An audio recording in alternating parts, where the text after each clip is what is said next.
Hi everybody, it's me. It's been a while. Sorry that I haven't been making videos all summer. With my kids home, it's been chaos. But I am giving you a race update for how my summer went with triathlon. So in June, I was signed up for a sprint distance, 700-meter swim, 14-mile bike, 4.5-mile run up in Palatine. It's called Twin Lakes Tri.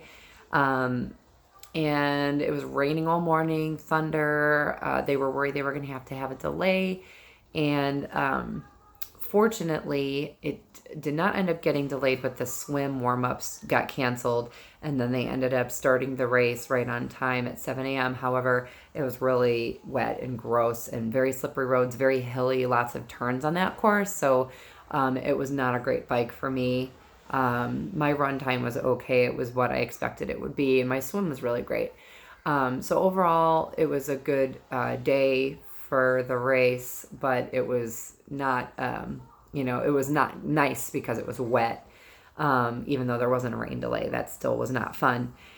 Second race of the season was supposed to be the New York Triathlon, and that one got canceled because of the heat. Without the heat index, it was going to be like 100 degrees, like 97 degrees or something like that. And it was sad for me because we made a family vacation out of the New York Triathlon. So I spent hours and hours coordinating, trying to make a schedule that would work for my family, fitting in the race, and then what were we going to do after. I paid to ship my bike out there because I was like, what am I going to do with my bike after the race? We're going to be spending the day in New York City. I had booked a hotel for myself the night before, just at the race hotel, so I could take advantage of the shuttle and get some good quality sleep without all my other kids. So we actually had a vacation rental booked for my family in New Jersey, and then the hotel booked for me. And then, like I said, like logistics, it was just a lot to plan. And obviously, a lot of training went into that. An Olympic distance race, that's a 1,500-meter swim. It's a roughly 25-mile bike, and then a 10K run, 6.2-mile run. And I was super excited for that race. Registered actually 2 years ago because I deferred my 2018 registry to 2019, and 2019 got canceled. So that was the way that happened. Tears were shed, but moved along.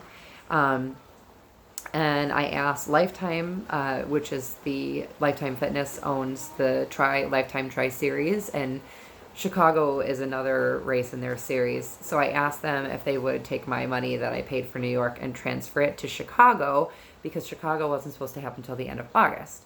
So I thought, well, I already put in the training. Maybe I can still do a race this summer that's an Olympic distance race. A lot of miles to put in to not end up being able to complete that distance in an event. So luckily they were able to do that for me. So I had to maintain my endurance with my long rides and long runs for another 5 weeks. But so then come August 11th, I did a super sprint, Woodridge mini super sprint. This was my fourth time there. And I was happy with sixth place out of 29 in my age group. They do not have an Athena division there. So again, really close to, my goal wasn't my best time ever, but it was my goal was 50 minutes, and it was 49:36 or something like that was my time. Like I said, good enough for sixth in 29 women in my age group. So pretty happy with that. Unfortunately, I had bad luck with weather that day as well, and there were rains and thunder and lightning that morning, and there was an hour and a half rain delay. So an hour and a half rain delay for a race that's under an hour long. We would have been done racing by the time we even started. So that was kind of a rough thing. And then it was sprinkling a little bit while we were out on the course. And of course it was wet. So again, not very much fun to race in those conditions, but at least it wasn't really hot. That brings me to yesterday. August 25th was the Chicago Triathlon. So, like I said, that one wasn't on my calendar originally, but as a fallback, coming off of New York getting canceled, I was still happy to be able to do an Olympic distance race. I worked really hard at my open water swimming abilities, determined to conquer Lake Michigan. This was my fifth time doing the Chicago Triathlon Olympic distance race. I've always been okay with my 1,500 meters in Lake Michigan, but I have had better swim times for that same distance in other lakes and other events. So I'm just like, I know that I just have to be different strategically with where I'm at in the wave and how hard I push myself. So I've gotten about 8 open water swims in this summer, which is way more than I normally get in. And I thought, okay, good, I'll be really ready for it. And then Lake Michigan has been at record high levels, water levels, and very unpredictable with pressure. Just the environment right now is making a lot of waves, and also with the water level being so high, it's creating a lot of dangerous situations in Lake Michigan. So all summer it's kind of been unpredictable as far as if it's swimmable or not. There's been a lot of swim bans this summer.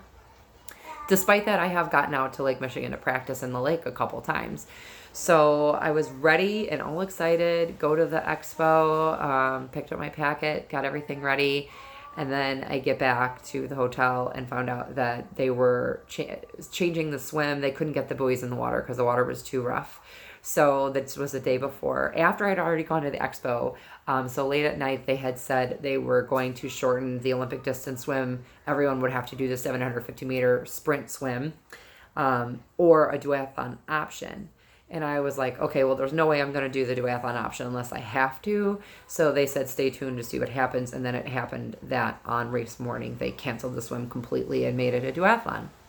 So it was a 0.75 mile run from the swim start into transition. And then the rest of the race was a normal Olympic distance event. So I got to do that. I try to have just, positive outlook on the idea that nobody was going to drown and that this is what it is. And I was able to nail all my times, my goal paces for the bike and the run. My transition times were either spot on. For T1 was spot on. T2 was even a little faster than I planned. So I was really happy with the way all that turned out. Pace-wise, it wasn't my fastest bike, my fastest run in Chicago, but I was really happy with the way it turned out. And unfortunately, it wasn't good enough for the Athena podium. So the Athena division, if you don't know, is 165-pound females or more. So you have to weigh in. And every time I've done any race that has an Athena division, I've always gotten on the podium. And this was the first time I got 4th place. The girl in lady in 3rd place beat me by about 2 minutes. So I'm okay with it. I know that I put in a good race and I did the training and I completely got, the paces I had for goals. Goal paces, 18 miles an hour on my bike. I was at 18.1. My goal run splits were 11-minute miles and I ran 10:57s average. So it was perfect, exactly what I planned. It just wasn't enough for 3rd place or above. So that's okay. That is what it is.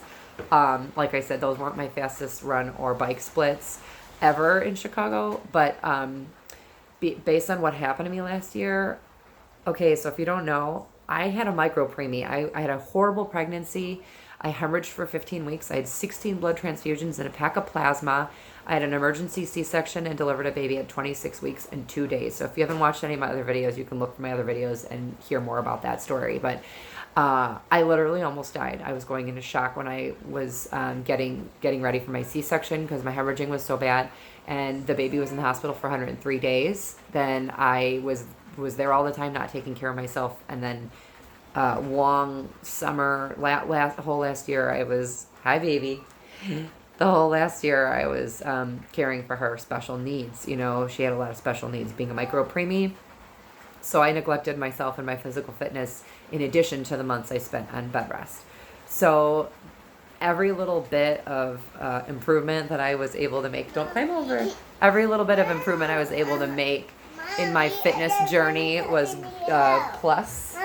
And, sorry, there's always something to do. And I worked really hard. And so the bottom line here is that don't make excuses for why you can't achieve your goals. Please just know that if you really commit to accomplishing something, between finding strength in yourself and the strength of God, asking Him to help you, you can do it. If I can do this, you can do anything. So thanks for watching. Be sure to subscribe to my channel if you like my videos. Good to talk to all you guys once again. I'll be making more videos in the near future. Have a good day.